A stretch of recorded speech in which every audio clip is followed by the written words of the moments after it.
hasn't changed. And yesterday morning we went to Eggcellence, which is on Business Center Drive in Pearland, Texas, right off of 288. And if you're familiar with the 518, 288 area, it's right across the street from HEB. It's the old Steak and Shake. Now that you know where it is, let me tell you what was the vibe when we walked in there. Well, as you walk in, you're going to be able to see that there was a hostess stand, and there was no one there. And they just kind of hollered across the floor, hey, just take a menu and have a seat. We were like, okay, cool, no problem with that. Well, when we sat down, we noticed that if you were not sitting in a booth, you were sitting at tables in the middle of the floor, like any other restaurant, no different. But what we did notice is they had long couch-like seats, but they were not bolted to the floor. So if you sat, the seats were moving. I say, now that could be a risk issue, because someone that may not really look at where they're sitting and just assume that the furniture is sturdy and stationary, they would sit down and possibly fall out of the seat. So that's the first thing I noticed. I'm like, okay, well, you really have to pay attention when you actually sit down. My boyfriend actually tripped over it, but he didn't fall because the seats move. If you move, the seats move, which is not a good thing. They tell you, look at the menu. When you decide what you want, you walk up to the register and we'll take your order and you'll have a seat again. No problem. So we get up to the register. We look at the menu, decide what we want. We get to the register. Now, one thing I can say, everyone was extremely nice. They had exceptional customer service. I ended up choosing the BLT with the avocado spread, and he had chicken and waffles, because you can't really go wrong with that. So he said, you know what, let me just try this and see how it is.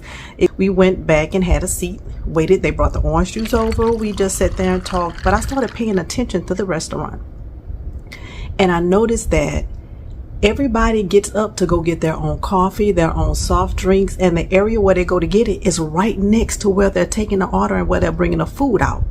So I didn't think that was very sanitary, because you have all kind of people sneezing, coughing, moving, doing whatever they want to do right where the food is coming out. And right next to that, you had somebody who had all of the silverware. They were folding it up, trying to put it in the little, you know how they fold it up and put it in the paper towel? Everybody plus the customers were all right there together. That just didn't seem very sanitary to me, because you stood right in front of the person that was folding up the silverware to get your cream, your sugars, whatever it was that you needed, any condiment, you got it right there. So again, I just continued to sit and watch, and I paid attention to the floor where everybody kept going to get their drinks.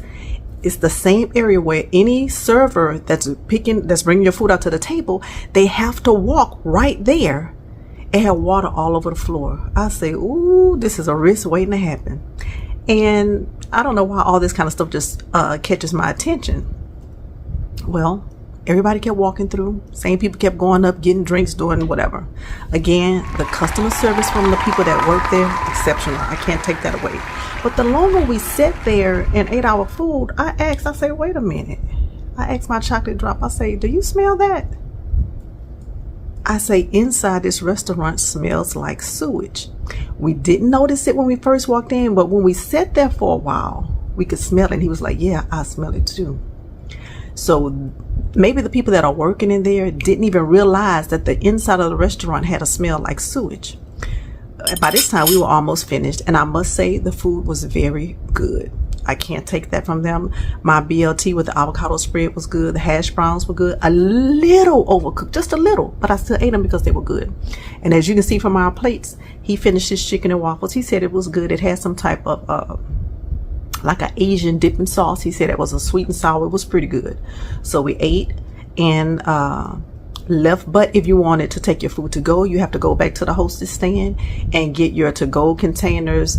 All they do is bring the food to your table. You have to do everything else for yourself. If you're looking for someone to go eat breakfast, and they had a B, so the city had to come around and give them, I don't know if you're familiar with our area, the health inspectors in Pearland, they have to put your grade on the front door of your establishment so that any of your customers coming in will see what grade you received.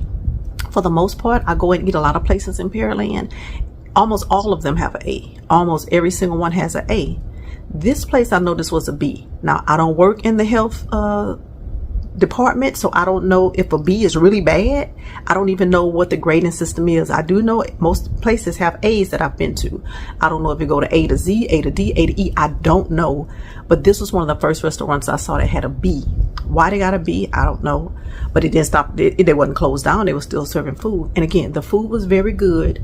And if you're looking for somewhere to go eat breakfast and you want to do all the work yourself outside of cooking your food, Eggcellence may be a place that you want to try out. Will I go back? I don't know. I would have to go, and I would be sniffing as soon as I went. And if I still smell that sewage smell, I would not go back. But overall, out of a 1 to 10, I would give it about a 6 or 7. Based on you have to do everything for yourself. But this is GButterfly on GButterfly TV, and if you're looking for somewhere to eat or not, try Eggcellence in Pearland, Texas, right on the same parking lot with Macy's in the Talk to you later. Bye.